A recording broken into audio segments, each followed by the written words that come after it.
All right.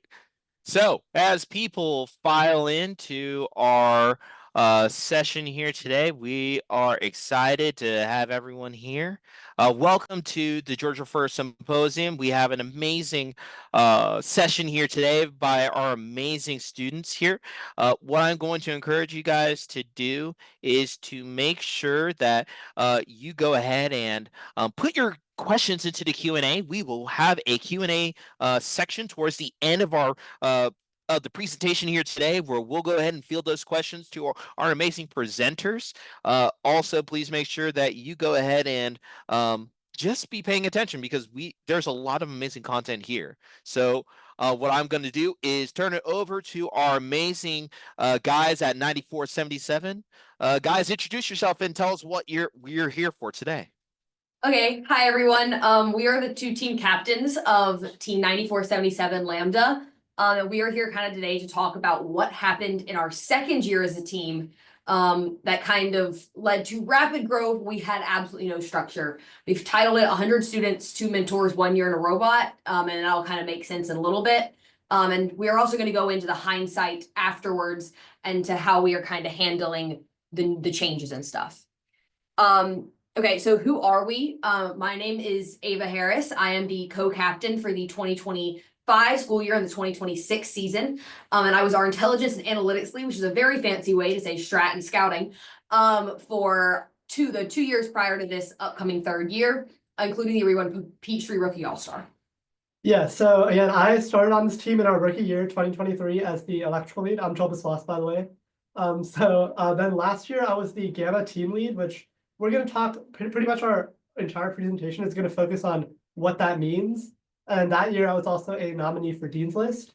And then this year I'm now the co-captain of Lambda, focusing specifically on the technical aspect.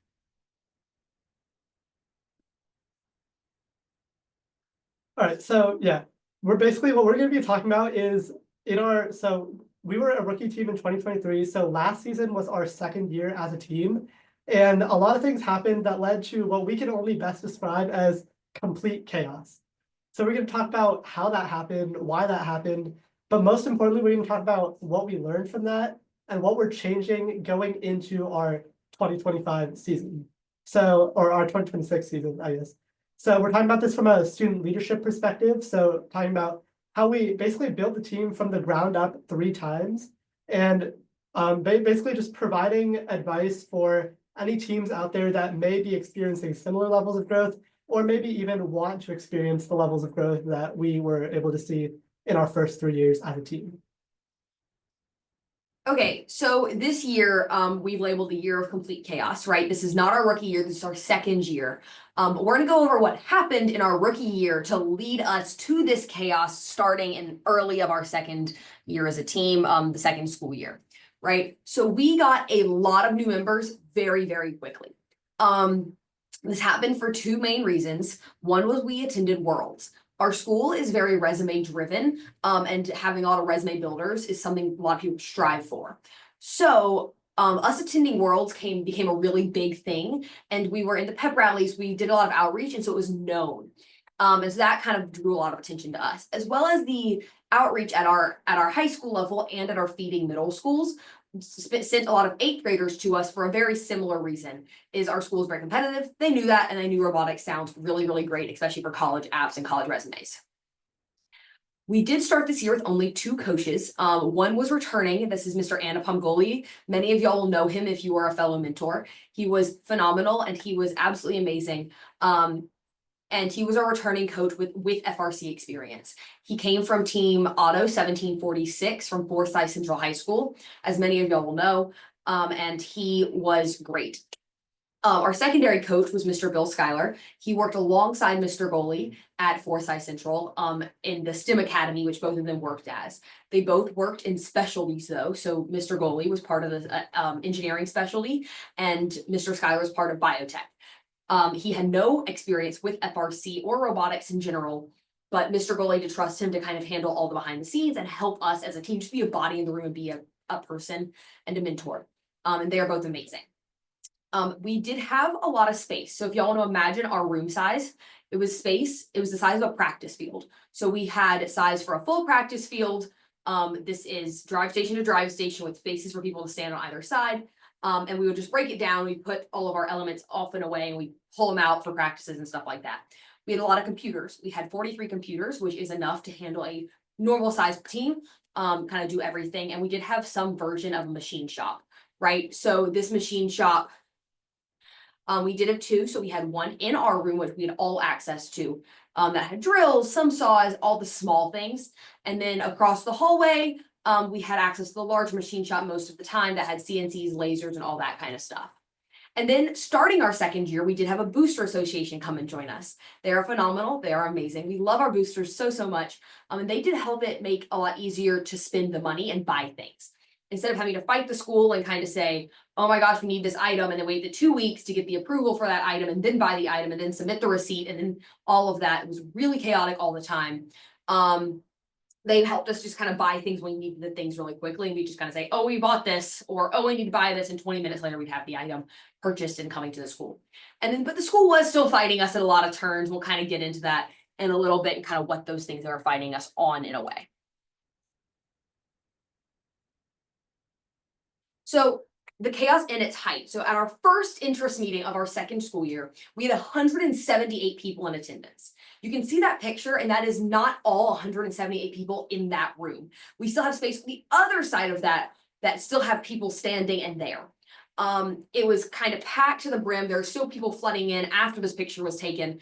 And the best part was our seniors weren't even there. Our returning seniors and a lot of the returning juniors as well did not show up to be in that picture. And they weren't there. And it wasn't that they weren't showing up to be in a picture. It was that they were busy with other things at the start of the year, and the interest meeting was not the most important thing for them. So we had 178 people in attendance. The plan was to cap it at 70, but a room with 178 people is really full and it's no longer large. And then we have what we like to call the ability differential. This was how we had kind of, once the finalized rosters were made, there was 98 people that we had on the team. 32 were returning and trained. Yes, we were saying trained as in they had 1 year of experience. You have to remember, of those 98 people, there was 2 that had actual FRC experience. One was Mr. Goley, who had a lot of FRC experience, and the other was me. I had started this year, I had started as my freshman year. I was now only a sophomore. My experience came from being the sister of someone who was on Team 1746 Auto. I had just watched from the sidelines, but I was the only one that went in to my first year having watched a match of FRC. And then we did have a lot of new members with absolutely no prior experience. And that's kind of where that differential came from. 32 people that were trained, about 70 something that weren't, and then 2 people who had more of a grasp of the situation than everyone else. Yeah, so it became sort of pretty clear to us that like with the amount of people that we saw, there was sort of no way for us to continue with our one, especially only like being a second year team at this time. We knew that we couldn't handle 98 people on one team. So what we decided to go with, and that this was sort of like our big thing for last year's season, is the 2-team 1-number system. So the way it worked is we divided our team into we divided 9477 into Team Lambda and Team Gamma. So again, we had about 32 members who were on the team in our first season, returned for the second season. And then on top of that, we also had some new people who may have not had prior experience with robotics, but they had prior experience with things like engineering, programming, CAD, things like that. So in total, for Team Lambda, we chose about 40 people, those 32 returning members and a few extras. And then the idea for them was to build a competition robot from the ground up. So just like any other FRC team would. So start with the planning, the design, the manufacturing, the assembly, the electrical, the programming, all from the ground up. And then within Lambda, we also had a technical and business leadership team that would be in charge of sort of all the administrative decisions, not just for Lambda, but for 9477 as a whole. Now, again, we said we had about 98 people on the team in our second year, and only 40 of those were on Lambda. So everyone else was on Team Gamma, which during this season, the language that we sort of used as a way for people to sort of understand the idea was varsity versus junior varsity. So our Lambda was what we considered our varsity team, they would compete at a high level. They would they already have that 1 year of experience from the past, even though again 1 year is not a lot, but they had at least something. And then Gamma was meant to be our junior varsity team where people could learn new skills and in a less competitive environment. So it was still led by the Lambda leadership team, which ended up being a bit of a problem, which we'll talk about later. But so again, the Lambda leadership team was under full responsibility for both Lambda and Gamma. But Gamma, rather than building a full competition bot by themselves, they were being trained in all the skills. So depending on which sub team a Gamma member would be in, they're being trained on those specific skills. And then for the main season, they built a kit bot in order to sort of gain the experience that Lambda members gained in the first year. So for our first year, Lambda did build a kit bot, a modified kit bot at least.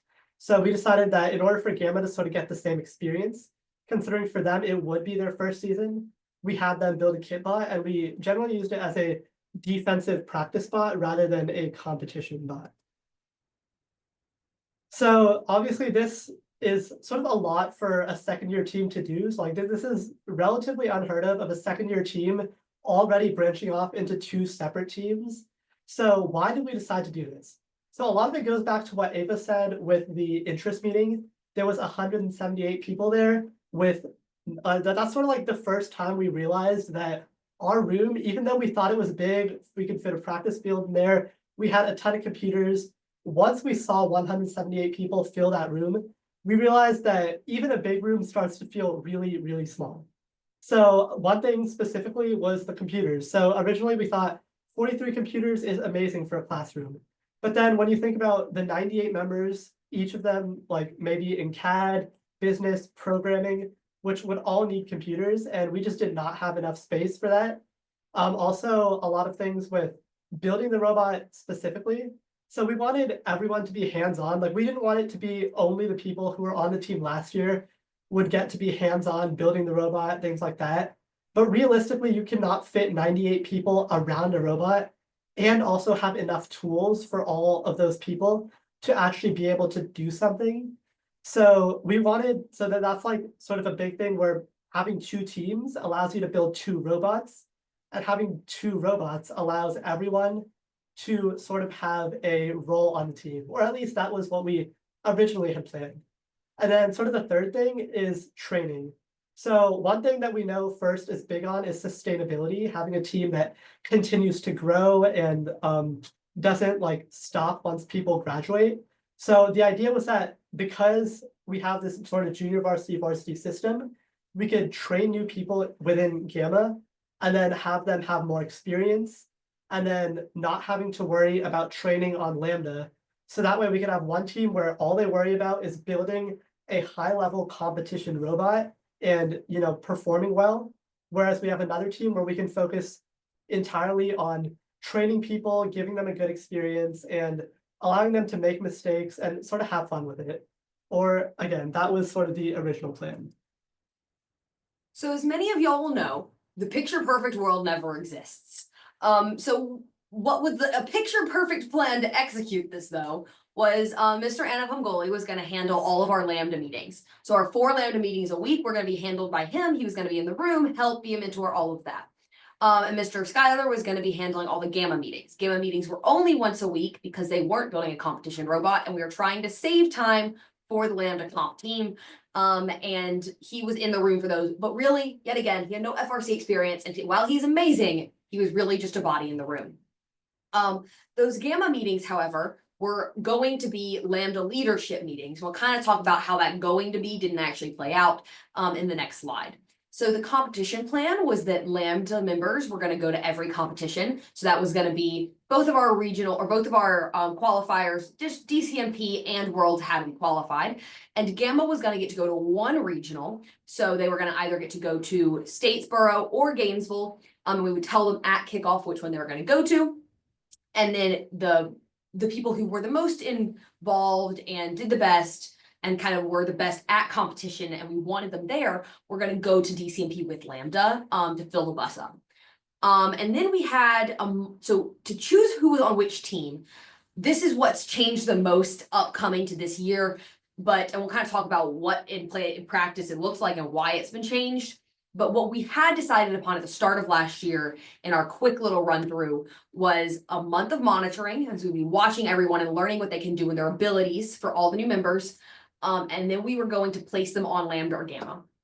And then there were going to be promotions that we were going to run. So we were going to send people through and up to team levels. So like we'd look and we'd say, okay, this person is learning. We're going to put them on Lambda to make sure we're evening out the team numbers by the on season, and then everyone's learning is where they're going to learn most effectively, right? So once you're really good and you understand all the Gamma principles, we're not going to leave you there because you're not going to learn as much. So we're going to send you up to Lambda and you'll keep your learning going. And this was going to be, hopefully the plan was to leave everyone with the ability where they'd fit the best. And everyone being good and the ability for each wouldn't be that bad. But picture perfect doesn't exist. What did this actually work out like? Team levels went crazy. We had promotions never actually happened. We ran them once because we just never really had time. The leadership team got so swamped with everything else, we didn't have time to sit down and say who was going to be moved up, because our Lambda leadership meetings were happening during Gamma meetings. And we would be talking about moving Gamma members up. They'd be knocking on the door to say, oh my gosh, we need help. And we would be running out there to help them. And then they'd overhear the conversation. And it was a big thing. So there's two kind of problems with never running these promotions we promised were going to happen. Parents got really worried, right? So they were like, why is my kid not moving up? And we really had no explanation for them, right? We were trying to say, we've not run promotions, all of this, it'll happen later. But parents were getting really mad their kids weren't on Lambda. Because our school is so resume driven, as I previously said, they're like, I can't say my kid was on JV robotics on their college app. Even though for us, it's like, but they're on robotics, right? They made the team of 100 people, even though there was 70 people who were cut. So that was what we were thinking. But to them, it was my kid's just not on varsity. And the kids got let down because they were told, hey, when you are learning, you're going to be moved up and you're going to get to keep learning. But they kind of just get hit a standstill where they hadn't learned as much as they could on Gamma. And then we never told them they'd actually learned by telling them they could move up. And they got really nervous and worried by that. And then for every competition, we struggled to fill a bus. So even though we had made it so the buses will be completely filled because Gamma was going to fill all the spots that Lambda didn't take up, kids just wouldn't show up for competition. We told them, hey, you're going to be here on January. We told them in January, you're going to be on this trip. And then they said about a week or two before comp, hey, I can't be there. And we would struggle to find someone that could fill that spot that close to the day. And that kind of became a problem with charter buses and all that. And then our leadership team, we were practicing 5 times a week between the 4 Lambda meetings and the 1 Gamma meeting. 5 practices a week were spent. And that was time taken out of Mr. Goley's life and Mr. Schuyler's life, but the leadership's lives at most. Mr. Goley would only attend 4 of the meetings. Mr. Schuyler would only attend 1. And then even then, in the nice way possible, they weren't always that active. Due to the fact that there were 100 people, there's things they're more worried about than managing our growth. They're managing our safety. But leadership, who was having to train people, were practicing 5 times a week and got really drained from that. And eventually we selected an unofficial impromptu Gamma leadership. That became a very hectic thing because they were like, oh my gosh, I'm the best of the worst. That kind of let people down.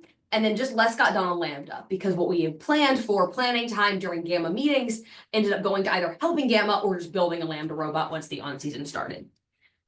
So with all of that we learned, we kind of went into the summer with one goal. We have to change it, and we have to change a lot, and we don't have that much time. But there was a lot that was being forced upon us, and we couldn't change. We were trying to change a lot, but there were some changes that were just happening to us.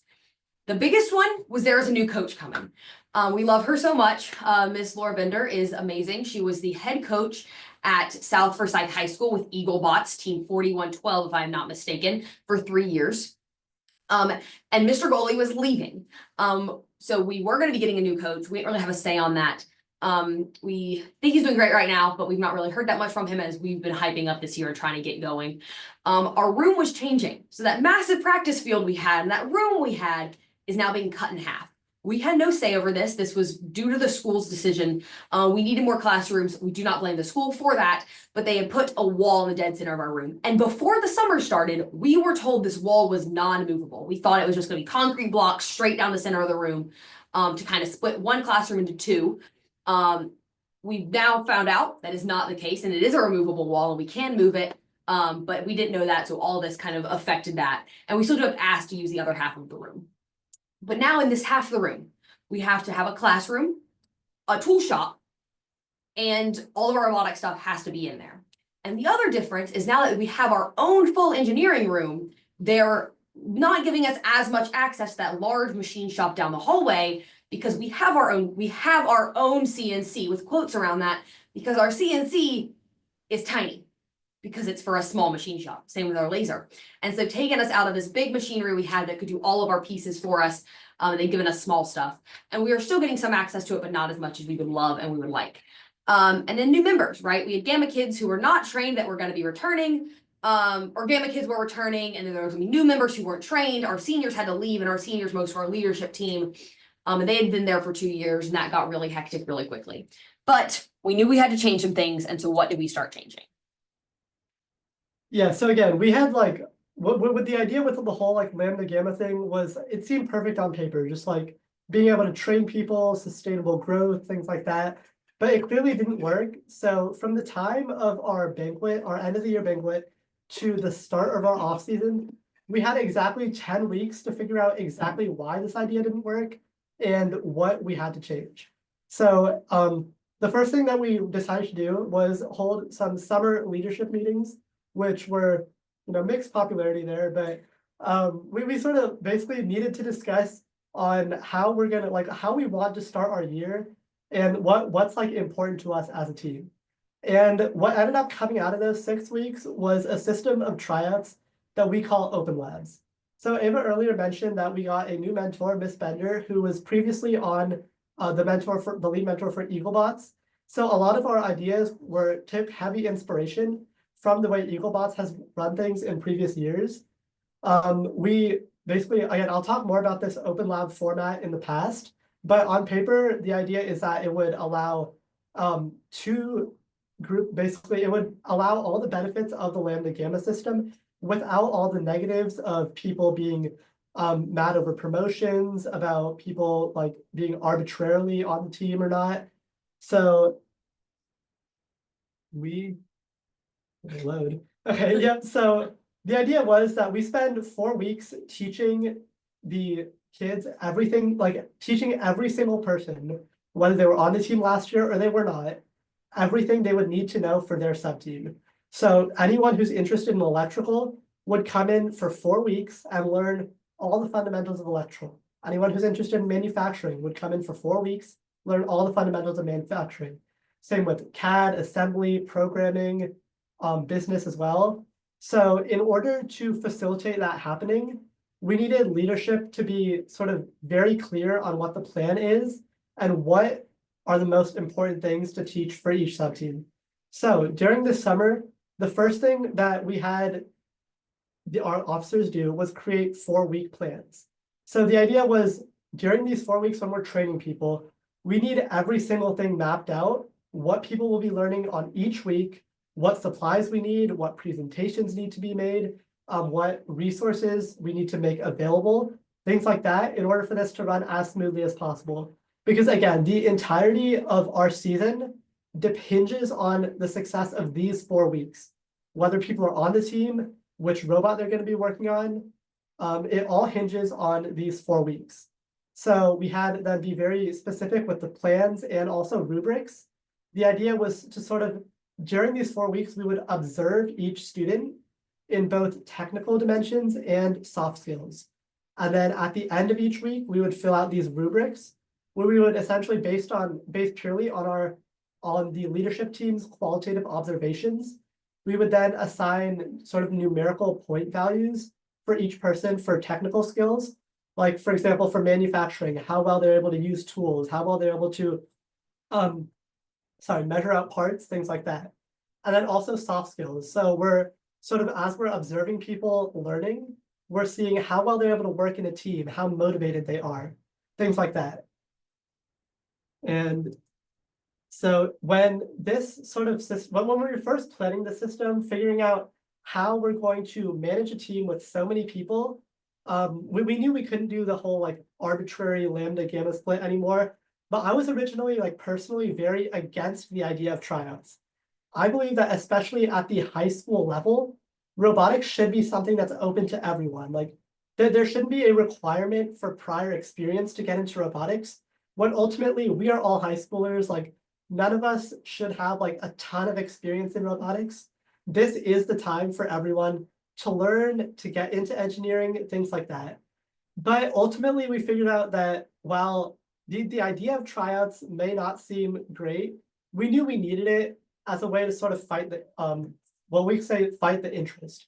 So again, just having 100 people on the team like last year was already difficult, but now with all our new constraints, our room getting cut in half, losing access to a big machine shop, things like that, we knew we had to cut down the team, and we knew we couldn't do it arbitrarily. We couldn't just say, oh, you're on the team, you're not. We needed hard like numbers as to why. And then we also needed to make sure, well, one big problem that we struggled with in the previous season was there were a lot of people who were on the team, but not necessarily everyone who was on the team cared about the team. So I think as Ava talked about earlier, our school is very focused on building their college application and building their resume. So a lot of people were on the team because it looks amazing to be on a world's attending robotics team, but not all of them had that passion for engineering and the willingness to like actually put in the work. And we wanted to make sure that we had people who were enthusiastic about robotics. So that's where that's sort of where that whole idea of looking at people's technical skills as well as soft skills comes from. So in practice, what did this like? Well, what was the plan for this to look like? So again, during the 4 weeks each, so we had sub-team leads for each sort of technical subcommittee. So we have a programming lead, we have an electrical lead, manufacturing lead, CAD lead, assembly lead, and also we have a business leadership team. So the idea is all these leads would set up their own open labs. So they would come up with the content, they would lead the lessons, things like that. That way students can sort of be focused on what they're interested in. Someone who's interested in programming would specifically learn those things. We decided to hold these for obviously 4 weeks, but specifically 2 times per week. So basically the idea was that we run the same lesson for 2 days a week, both Tuesdays and Wednesdays. That way, if someone's interested in 2 sub-teams, so if someone wants to learn about programming, but they also want to learn about electronics, then they could come in on both days and be able to get access to more information. And then the second thing was to balance other things. So again, our school is very extracurricular focused, and a lot of people may not have the time. If we say you have to show up on Tuesdays at this time, there's a large percentage of people who may not be free, and we don't want those people to be able to miss out on robotics. Again, we want this to be open to absolutely everyone who is interested. So that's why having this 2 times a week allowed for more flexibility with people. And then we had an initial application. So in order to attend tryouts, we had an application, but it wasn't anything we reviewed. Anyone who filled out that application could come to tryouts. It's not like you have to apply to be there. You just fill out the application, so we know you're coming, and we can sort of like anticipate you being there. And then we had a second application towards the end of tryouts, where that is sort of more formal. You can list exactly what sub-team you're learning and sort of why you want to join the club and things like that. So for our final sort of decisions for who's on the team, we decided to use sort of a combination of both. One is sort of our observations of the student, their technical skills and soft skills. And the other is what the student is telling us about themselves, like why they want to join the team, things like that. So the other big change, though, was the whole idea, like now we've decided who's on the team, we no longer have to worry about the idea of promotions. But as we talked about, that was just one of the many problems that we faced in our previous years. So one of the big things was Gamma, with the language that we use, I talked about the varsity versus junior varsity language. That made Gamma members feel, in a way, I guess, inferior to Lambda, as sort of like they were a lower team, which was never the point. It was meant to be a training team, not a lower team. And a lot of that was due to the fact, a lot of like the feeling there was due to the fact that they didn't get to compete in their own competitions. So they would work very hard, like they would spend practices working on building this robot, learning new things, putting their time and effort into this. and then they would just never be able to see sort of the fruits of their labor. They would still come to competitions, but they would be cheering on the Lambda bot rather than the bot that they worked hard to make. So we knew that that was a big thing that had to change. So earlier we talked about the two teams, one number system. This year we're switching to what we call the one team, two builds system. So rather than having two separate teams, Lambda and Gamma, we have one team, Lambert Robotics 9477, that builds two robots, where one robot is called Lambda and one robot is called Gamma. What that means is, since it's one team, both robots will be able to compete. So whether you work on building the Lambda robot or you work on building the Lambda robot, you're going to get to see your creation compete at a high level. So the other big thing that this allowed us to do is have a separate leadership team for the people who are working on building a Gamma robot. So last year we had a lot of pressure on the Lambda leadership team as they were managing both Lambda and Gamma. Now that we have a a separate programming lead for Gamma, a separate electrical lead for Gamma, a separate CAD lead for Gamma, it takes a lot of pressure off the sort of more administrative officer team. And then, so yeah, that's sort of like what we decided was the best way to ensure that everyone is, like, the contributions of everyone on the team are valued. So no one so everyone is able to have the best experience in robotics. Some other big changes we made was our practices. So again, last year Gamma had one practice a week, Lambda had 4. There's sort of like a big difference there, and that sort of reaffirms the whole junior varsity thing. But since we're getting rid of that this year, we're now allowing Gamma to have more meetings. They'll be going to be able to put more work in their robot, and again, hopefully build a high-level competition robot as well, not just a kit bot. And we also, in order to make sure that Lambda still has enough time, rather than having more practices, we just extended our hours. The other big changes we made is, now that we have two teams, sort of two robots competing to get both competing, we knew we needed a more organized system for competitions. So one of the most important purchases we made this year was a super pit and a trailer so we can actually move the super pit around. It gives us storage space. It allows us to keep the supplies for Lambda and Gamma separate. And the other big part was all of that was handled by our booster association. So again, we talked about last year, there were 2 mentors, Mr. Anupam Kohli and Coach Skylar, whereas they had to not only handle the mentoring, the keeping all the kids safe, things like that, they also had to handle a lot of administrative things like competitions, traveling, meals, hotels, things like that. Now this year we have sort of completely shifted over to having our booster association manage all of that, whereas our mentor, Ms. Bender, can now just focus on keeping us safe and helping us to build the best robots we can possibly build. Okay, so where are we planning to go? Let's be dead honest. This is our 3rd week of tryouts. Our 4th week is coming up next week. Then we're picking the team and all of that. We have experienced, we did already live through our 2nd year, but we have not fully gone through our tryout process and into our 3rd year yet. And in the worst thing for a strategy brain to do, I'm about to go over the picture perfect world and not the what ifs. We've not really thought through the what ifs, so we're going to go over what will it look like if everything goes to plan. And if you would like to talk to us at any point in time, we'll have kind of our email and all that on this last slide if you ever want to kind of know how it's gone. Or you can come up to me or Joel at DCMP or Miss Laura Bender, and we will have plenty of answers for you as to what actually happened. But in the picture perfect world, what will our 2026 season look like? Everyone will go to Screw. So where we chose Screw as our off-season competition to kind of give us that extra week over grits to keep going and keep doing all of that. At Screw, drive team trials will take place because all of our drive team was seniors. Yippee!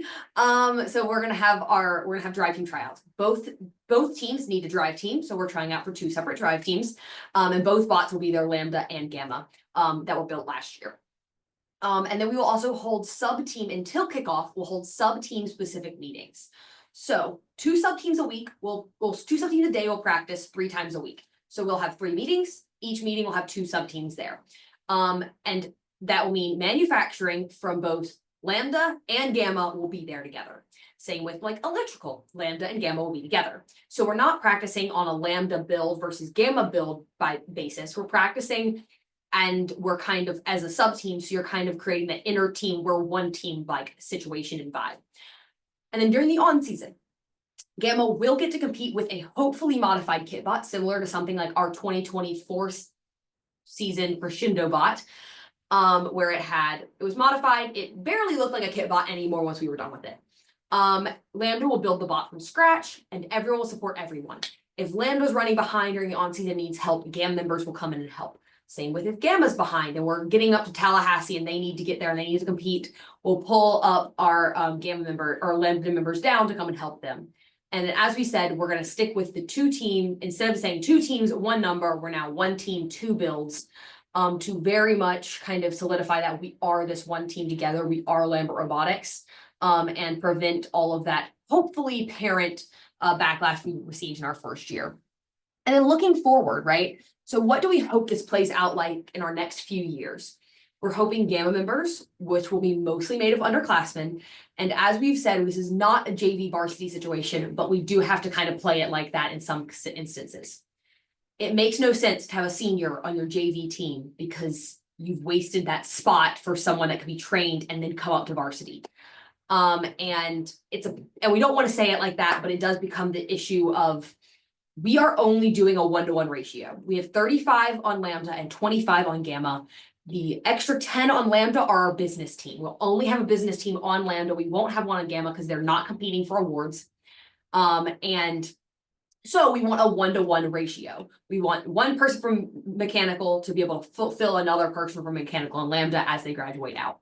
So Gamma will be made of entirely or mostly underclassmen. A junior can have a spot on Gamma. A senior will not be able to. And then they'll fill in after our graduating seniors. And our drive team will move up, right? So we'll have our Lambda drive team. And then as they graduate out, the same spot on Gamma drive team will pull up into that space. That way, every time we have someone on drive team, they're fully trained and they've already had experience behind the plexiglass. We're also hoping this will help our Gamma members grow and they'll be understudied. Lambda members will be understudied throughout most of the year by a Gamma member. So everyone's kind of trained. And then Gamma, since they have their own leadership team, will hopefully have Lambda leadership trained and ready to go. The hopeful progression for people who want to be in a leadership position by their senior year will be on Gamma for a year, then Gamma leadership, then Lambda leadership. And that will probably be the progression most people will take into a leadership position in Lambda overall and what we're hoping will take place. So that is kind of the end of what all of our basic and overarching points are. But here's what we're hoping you kind of took away from all of that before we get to the questions. How to handle it, right? If you want your team to grow, we've already had this happen to us non-voluntarily in a way.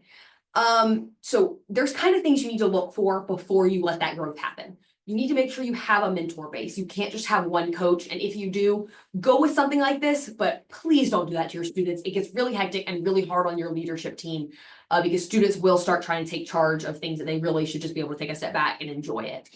And then if it just happens to you, if you walk in that interest meeting as a mentor or as a student leadership member, and you see a room of people that aren't like more people than you expected, and you do not know what to do, we've already had that rapid pivot, right? We've already done that. We've already walked into the room of 178 and we know what it feels like. Feel free to reach out to us. We will happily help you with it or know this information and use this to your advantage. We've already lived it. We've already seen the backlash. You've already seen the problems. And there's hindsight we were able to offer you in this presentation. So please go and use that if you are interested in growing your team, or if it just happens to you non-voluntarily and the team is growing really quickly.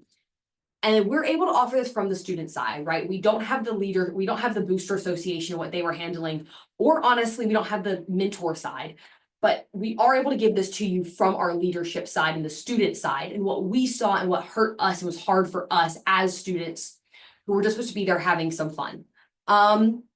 And then yes, we had no infrastructure for this happen. We are not Walton. We are not teams like IA who have many, many mentors and also a really large team all at once, because that does work.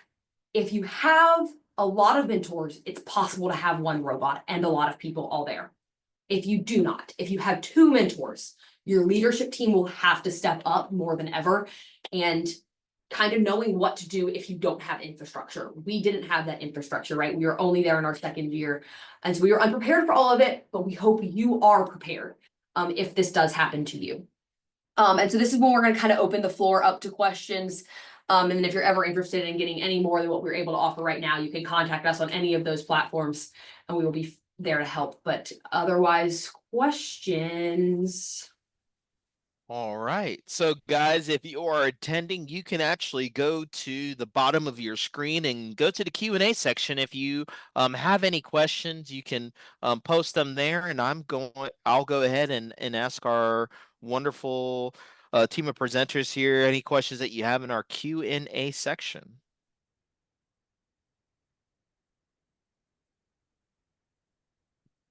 We'll give people a second just to be able to pull out their questions.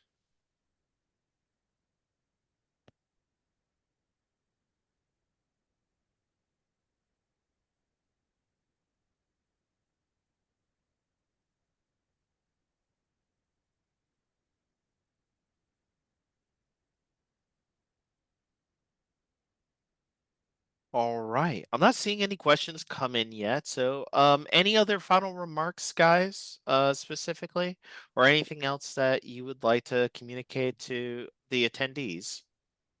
I kind of did my final remarks on that last slide. Joel, you have anything? Yeah, no, I'd say just again, like reiterate what she said. Again, if this like happens to you or you want it to happen to you, reach out to us. Our information is on the slide right there.